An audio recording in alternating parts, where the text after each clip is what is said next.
Welcome students. This is Pankaj Singh, Ask IITians faculty working with Ask IITians since last 3 years. And today we are going to start a very simple and interesting chapter, environmental chemistry.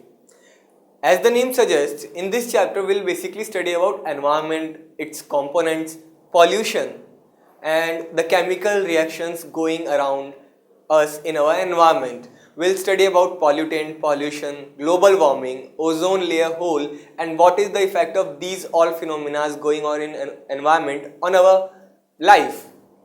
So let's start with the first video, which is basically based on the introduction to the environment, its component, pollution and pollutants.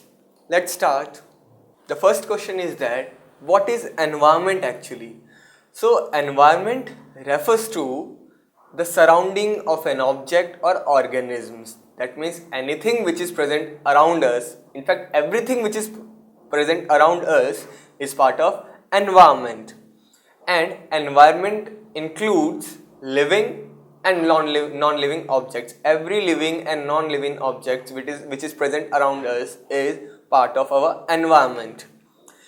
Obviously, environment consists of two parts, living and non-living, living components and non-living components. Living components are animals, plants, microorganisms and all the other living organisms which are present around us.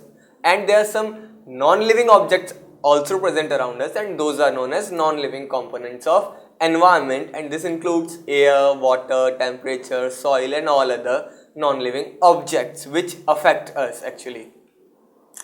Next thing is spheres of earth. The first is atmosphere. We are aware of this term, atmosphere, and it is actually a blanket of gaseous layers around the earth. So what is atmosphere? Atmosphere is a blanket of gaseous layer around the earth.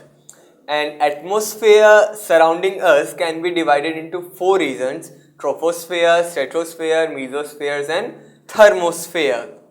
Next is hydrosphere actually, and it is about 96% part of the earth's surface, and it includes all the sources of water like oceans, river, lake, glaciers, groundwater, etc. So atmosphere is actually the blanket of gas around the earth, and it includes all the gases. Hydrosphere, as the term indicates, hydro means water. It includes all the water present on the earth's surface, whether it is present in ocean, rivers, lake or in the form of groundwater or glaciers. These all are the part of hydrosphere. Next is lithosphere. It basically deals with the land. It refers to Earth's solid crust containing mineral cover. It has soil, minerals and organic matter. So atmosphere deals with the gaseous component, hydrosphere deals with the water of earth, while lithosphere refers to the earth crust actually, the solid part of earth which contains soil and minerals and also organic matter. Next is biosphere. Actually, biosphere is a combined term which is used for the domain of living organisms in covalent with atmosphere, hydrosphere as well as lithosphere. We know life is present in air also in the form of microbes, it is present in water also in the form of fishes, and it is present on the land also. So the form of life which is present in atmosphere, hydrosphere or lithosphere is combinedly known as biosphere. Now there is environmental chemistry.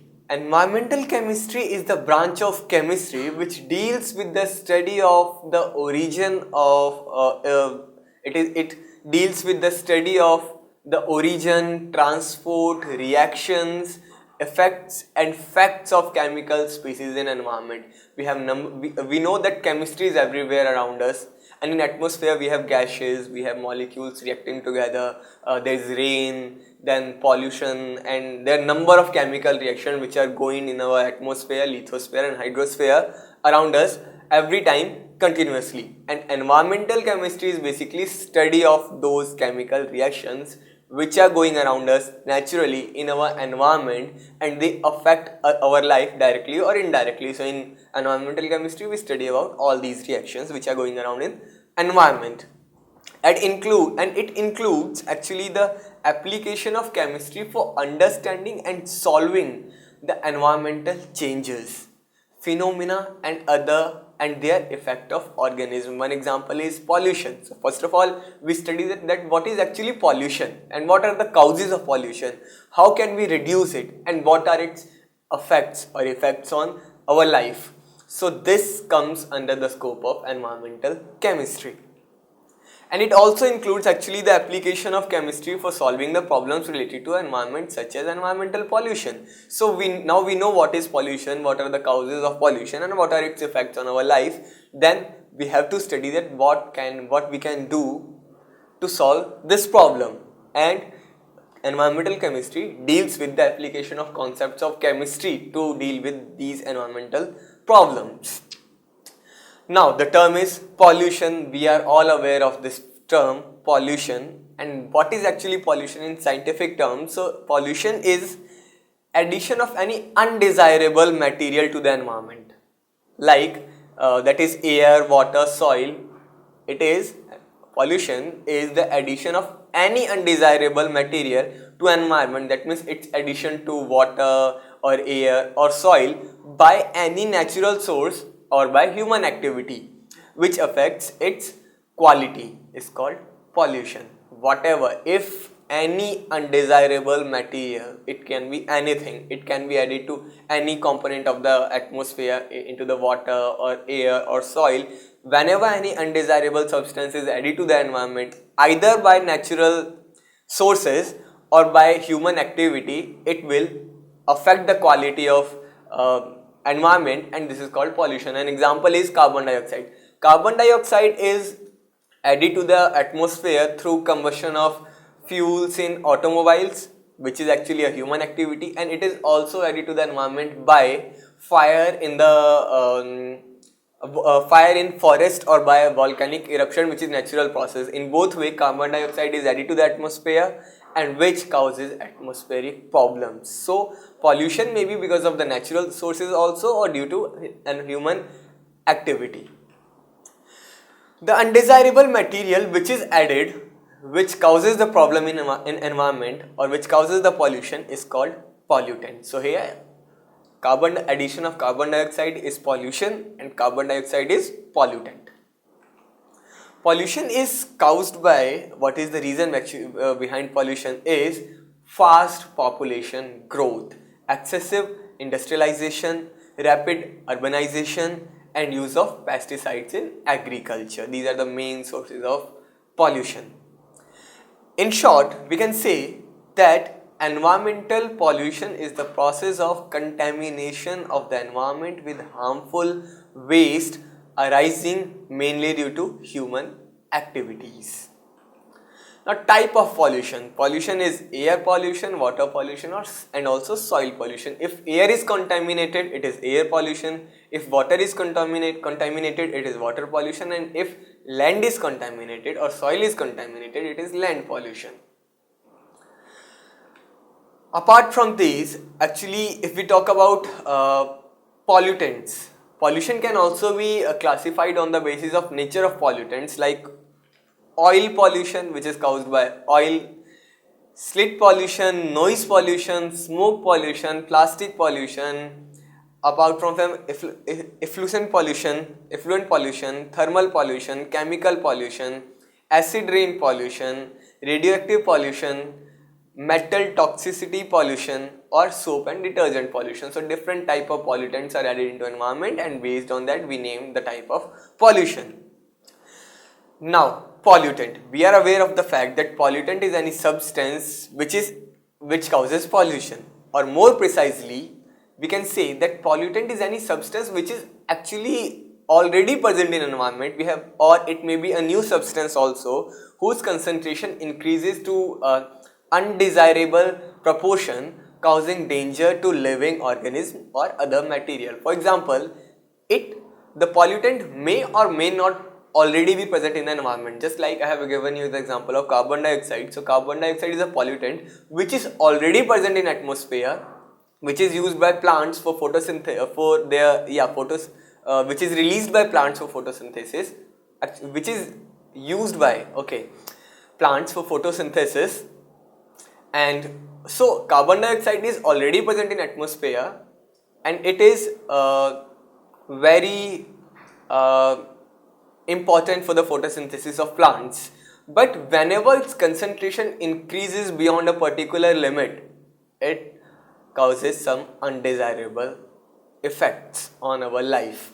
Similarly, there is chlorofluorocarbon, which is not the part of environment naturally, but whenever it is introduced into atmosphere due to human activity, and it causes pollution. So pollutant may be of two types. It may be already present in the atmosphere, or it may be added by any human activity. It may be a new substance. So whatever is the source of pollutant can be defined as a substance which is either already present in the environment, or it is a new substance whose concentration increases to undesirable proportion so that it causes some problem to the living organism or other material. So in the short, we can say pollutants are those substances which cause pollution. Pollutants can be physical or chemical. They can be waste matter that contaminates water or oil or soil or air or soil. Pollutants basically cause pollution when they are in greater amount than the natural amount. For example, I have just told you carbon dioxide is already present in the atmosphere, but it does not cause any problem as such. But when its concentration increases beyond a particular limit, it creates problem for us. And pollutants actually alter the physical and chemical composition of air, water and soil that are not feasible for organisms and plants. Pollutant may change growth rate of plant or animal species, or they interfere with human comfort or health. Pollutants actually not only harm the living organisms but also the property. They also react with the material of the building or fabric and cause change into them. For example, acid rain causes harm to the marble building. Some common pollutants are gaseous pollutants like carbon dioxide, sulfur dioxide, nitrogen dioxide, etc. Solid substances like lead and mercury. Natural substances like pollen grains, and they may be sewage and radioactive substances. Now pollutants are basically of two types: primary pollutants and secondary pollutants. Primary pollutants are those pollutants which enter the environment after their formation and remain as such. That means they do not undergo any chemical change, and they are called actually primary pollutant. Just we know that carbon, whenever a fuel containing carbon is burned, it produces carbon dioxide. It goes into environment and causes the problem as such. Similarly, when sulfur containing compound is burned, it produces sulfur dioxide. It goes into environment and produces and causes the pollution. Similarly, the situation with compounds containing nitrogen, when it is burned, it produces nitrogen oxide or nitrogen dioxide. They go into environment and causes pollution. So actually primary pollutants are those which are directly produced from the source, go into environment and cause pollution. While there is another class of pollutants which is called secondary pollutant, and these are those pollutants, those harmful materials which are formed by chemical reactions of primary pollutants, and they cause problem. Just like if we burn a compound containing sulfur, it produces sulfur dioxide, which is a primary pollutant. Okay. Now this further undergo reaction into atmosphere to produce sulfur trioxide, which is also a pollutant, but it is secondary pollutant because it is not directly produced from the source, but it is produced from primary pollutant. So a substance which creates a direct pollutant, it goes into environment and causes pollution, it is called primary pollutant, and that primary pollutant undergo further reaction into atmosphere to produce secondary pollutant. Similarly, we can say that oxygen is actually not a pollutant, but in atmosphere it reacts with another oxygen in the presence of sunlight to form ozone, which is a pollutant. So it is a secondary pollutant. So pollutant which is not directly produced from the source, but it is produced from chemical reactions taking place into the atmosphere are called secondary pollutants. And the examples are sulfur trioxide, nitrogen dioxide, trioxide, ozone, aldehydes, ketones, various sulfates, nitrates, salts. These all are secondary pollutants. Another example I can give you here, that when we burn a sulfur containing compounds, it produces sulfur dioxide, which undergo further reaction to form sulfur trioxide, primary pollutant sulfur dioxide, secondary pollutant sulfur trioxide. This further undergo reaction with water to form H2SO4, which causes acid rain. So it is also a secondary pollutant. So any pollutant which is formed by chemical reactions of the primary pollutant are secondary pollutant. Pollutants can be classified into another class which is known as particulate matter, and these are the small sized solid particles or liquid droplets which cause pollution. Their size ranges from 2 into 10 power minus 10 meter to 5 into 10 power minus 4 meter. That means they are very small, and examples are smoke, dust, fumes, etc. And we'll discuss about these in more detail in coming slides. Now, types of pollutants, there is another class which they can be classified as biodegradable pollutants. Now, biodegradable pollutants are those pollutants which can be degraded by the action of microbes when are present in the atmosphere. Like pollutants which are of organic nature, just like paper, they can be decomposed by microorganisms, and thus they are called biodegradable pollutants. They are less harmful as they do not remain into atmosphere for long time, but if they are present in very large amount, they are present in excess in environment and do not undergo decomposition or degradation completely, they may cause pollution. There is another class, non-biodegradable pollutants. These are those pollutants which are actually not degraded by microbes. The pollutants like mercury, aluminium, DDT, which do not undergo degradation or they do not degrade or they degrade very slowly, are called non-biodegradable pollutants, and the example is plastic. And these are very harmful when they are present in even small amount because they remain for the longer time. They react with other compounds present in the environment to produce even more toxic components.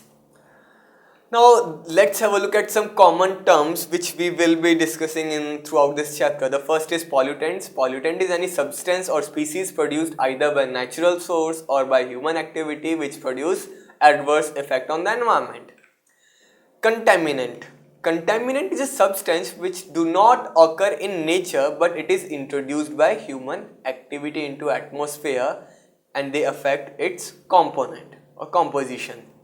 Contaminant is called pollutant when it has harmful effects. So contaminant, when the contaminant becomes harmful, it is called pollutant.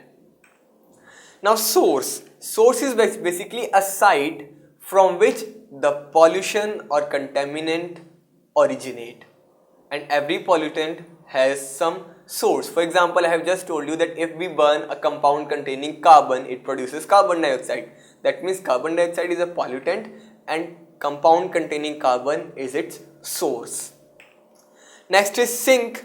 The material or the medium which consumes or interact with a long-lived pollutant is called sink. For example, I have just told you that sulfuric acid H2SO4 is produced in environment due to reaction between water of the rain and sulfur trioxide. They react together. Sulfur trioxide is a pollutant. It reacts with the water to form sulfuric acid, which comes down with the water and cause acid rain and affects the living form and non-living materials. Now actually what happens when this acid rain, that means water containing sulfuric acid, falls on any statue or structure made up of marble, the sulfuric acid reacts with marble to form calcium sulfate, water and carbon dioxide, and in this way the sulfuric acid is removed from the acid from the rainwater. So that means calcium carbonate or marble is acting as sink for the sulfuric acid. So source which produces the pollutant, sink which absorbs or eliminate the pollutant from the environment. Next term is receptor. Receptor is actually anything that is affected by the pollutant. For example, human beings are the receptor for smoke. Smoke is a pollution which affects the human being, so we are receptor for smoke. Now threshold limit value. This is a value, or this indicates the permissible limit of the pollutant in the atmosphere. I have just told you that every pollutant may or may not be present in the atmosphere, but whenever it is present in particular limit, it does not cause any harmful effect. But when it is present in excess amount or beyond that limit, it may cause environmental problems. So that limit up to which there is no such problem with the presence of any substance or any pollutant into atmosphere is called its threshold limit value. So it indicates the permissible or allowed the limit of pollutant in atmosphere to which a healthy worker is exposed during hours of a day or for 40 hours a week for a life without any adverse effect. And TLF are determined by experimentation on animals by use of medical knowledge or surveys or environmental studies. That means I know that there is an environment in which there is carbon dioxide, let's say I have a factory in which carbon dioxide is produced in large amount due to combustion of fuel. So now I consider a survey or I do some experiment on animals to find out that what limit of carbon dioxide is okay for the health of my workers, and that would be known as threshold limit value for carbon dioxide. Now there are some question that which of the following pollutants are not primary one. So nitrogen oxide is primary pollutant which is directly found by combustion of nitrogen. Nitrogen dioxide, sulfur dioxide, sulfur trioxide. Sulfur dioxide is also produced directly by combustion of compounds containing sulfur, and so is the situation with nitrogen dioxide and nitrogen oxide. So here actually